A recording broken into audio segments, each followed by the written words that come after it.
je lui redonne un petit côté automnal avec ce lit de vin là qui est... Voilà, et on obtient vraiment un hortensia qui a été cueilli au mois de septembre en Bretagne. On a vraiment ce genre de couleur. Luc Deschamps, c'est l'homme qui redonne des couleurs à la ville. Depuis plusieurs années, les Parisiens ont vu fleurir les façades de leurs cafés et de leurs brasseries. Au printemps et en été, cela paraissait seulement original. Mais à l'arrivée de l'automne et de l'hiver, ces mêmes façades étaient toujours aussi luxuriantes. Les fleurs étaient factices, mais l'effet, waouh! Bonjour. Bonjour, bienvenue dans notre établissement. Stéphane est le gérant de cette belle brasserie à l'un des angles du boulevard Haussmann, dans le quartier des grands magasins. Il a décidé de faire fleurir sa façade. Il va donc découvrir le décor qu'il a choisi. Faites-nous voir ça un petit peu, ce que vous avez préparé. Ouais, j'ai eu le droit à quelques photos un petit peu avant. Donc... Oui, bah oui, je me doute, mais là c'est le concret. Ah oui. Des centaines de roses rouges vont habiller la devanture de l'établissement. Même en y regardant de très près, difficile de croire qu'il s'agit de fleurs artificielles. La qualité incroyable. Léa va superviser toute l'installation de la décoration florale. La brasserie va changer de visage. Aujourd'hui, on va décorer donc toute la marquise en haut de l'établissement, donc uniquement en extérieur. C'est une décoration permanente. Il faut bien accrocher, effectivement. Ce qui était convenu, c'est une décoration qui dure dans environ 3 ans. Pour moi, c'est un peu nouveau, donc on va voir si le challenge des 3 ans, tient. C'est vivant, c'est lumineux. En tout cas, il y a de la matière, il y a de quoi faire. L'installation pour l'extérieur, ça prend la journée. À la fin de la journée, c'est fini. Alors là, c'est un mélange de rose et de dahlia. Donc tout dans les fuchsias et les rouges pour donner un côté un peu plus peps. La brasserie de Stéphane, c'est une affaire de famille installée dans le quartier depuis 1935.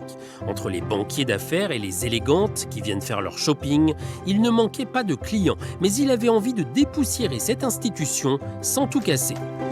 En me promenant un petit peu dans Paris, en regardant un petit peu les établissements qui ont l'air d'avoir de l'activité, qui bougent et qui trouvaient un peu dynamique, je m'aperçois qu'il y avait des établissements fleuris. Je trouvais que c'était une bonne idée de fleurir aussi mon établissement. Je cherchais à savoir qui pouvait assurer un peu ce travail. Je n'avais pas le droit de me tromper sur la personne choisie parce que voilà, c'est ma carte de visite quand même qui est en jeu. Et la personne choisie, c'est lui, Luc Deschamps. Ce fleuriste traditionnel s'est laissé séduire par la fleur artificielle. En 5 ans, il est devenu la star des décorations florales de la capitale. Il nous avait reçus dans sa maison atelier à Colombes, à quelques kilomètres de Paris, quelques semaines avant le fleurissement de la brasserie de Stéphane. Alors là, je suis sur une affaire qui fait vraiment un bel angle avec une rotonde, c'est absolument somptueux. Ça va être un vrai plaisir de faire cette réalisation. Voilà, je vais mettre des fleurs fuchsia sur toute la façade et tout autour. Je ne vais pas enlever les plantes vertes parce qu'elles m'aident à me fixer. Et puis, elles donnent le côté encore plus naturel. Transcender les saisons, faire que Paris soit toujours fleuri, même s'il fait froid, même s'il pleut et même si le temps est gris, c'était une idée de génie qui a rapidement essaimé dans de nombreux commerces de la capitale. Dans l'atelier de Luc, c'est comme le pavillon des fleurs de Rungis, mais en plus petit et en faux. Je ne veux pas qu'on puisse voir que ce sont des fausses fleurs. Voilà. Moi, j'ai une priorité absolue, c'est de faire des décors les plus réalistes possibles. J'aime travailler, donner des courbes, jamais des angles droits, parce que la nature est comme ça. C'est ça qui fait toute la poésie, d'ailleurs. La légende dit que les garçons naissent dans les choux. Luc, lui, est définitivement né dans les fleurs, descendant de plusieurs générations de fleuristes parisiens. Son destin était-il tout tracé?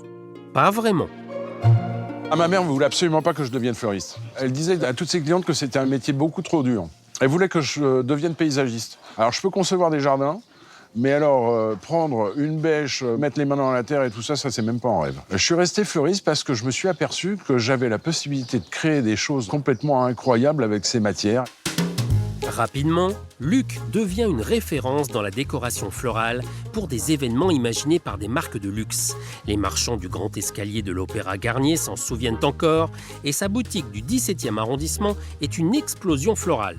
C'est lors d'un voyage à New York qu'il remarqua cette tendance de décoration en fleurs artificielles. Il décida de l'importer à Paris. Voilà, alors là, je vais reteinter, on voit bien, il y a plusieurs teintes, il y a du blanc à l'intérieur. Alors quand je fixe les fleurs, bien évidemment, j'aime les travailler aussi en dessous parce qu'on va les voir de toutes faces. Et là, on arrive à avoir des teintes juste incroyables. Ça va être un décor absolument somptueux. Tout a été retravaillé. C'est de la haute couture, ça. Les fleurs sont artificielles, mais elles sont attachées à de vraies branches grâce à des serre-flex pour qu'elles ne tombent pas ou ne s'affaissent jamais, quelle que soit la météo. Chaque tige est pliée à la main, ornementée pièce par pièce. La conception du décor, ça prend du temps et donc de l'argent. Prix minimum, 5 000 €. Mais le jeu en vaut la chandelle. Le phénomène est dingue. Il y a quelques affaires que j'ai fait à Paris, il y a 20 personnes qui prennent des photos en permanence.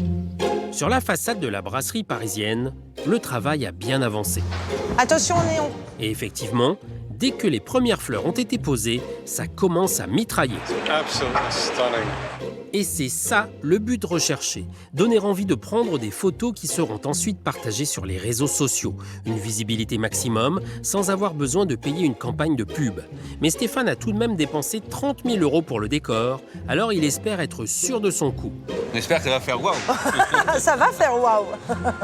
Et là, ça va bien finir avec la pluie et tout. Alors quand il pleut, ça risque rien du tout. On maîtrise les intempéries et puis les aléas de la météo. On accroche chaque branche au moins 2 à 3 fois. La couleur va rester, va La pas être couleur, polluée par tout la de suite, si, mais pas Ouais, tout de suite. Hein. d'accord. Non. C'est pour ça qu'on dit généralement c'est 2 ans. Après 2 ans, la pollution, les UV fait que peut-être ça peut se décolorer un peu, quoi. Seul regret, si le savoir-faire, la conception et la création sont 100% français, les fleurs artificielles, elles, viennent de Chine. Mais il faut savoir reconnaître l'extrême qualité de ces produits. Que ce soit à 3 mètres du sol ou même en ayant le nez dessus, l'illusion est parfaite. Désormais, même en plein hiver ou quand il pleut des cordes, il y aura toujours des fleurs à Paris.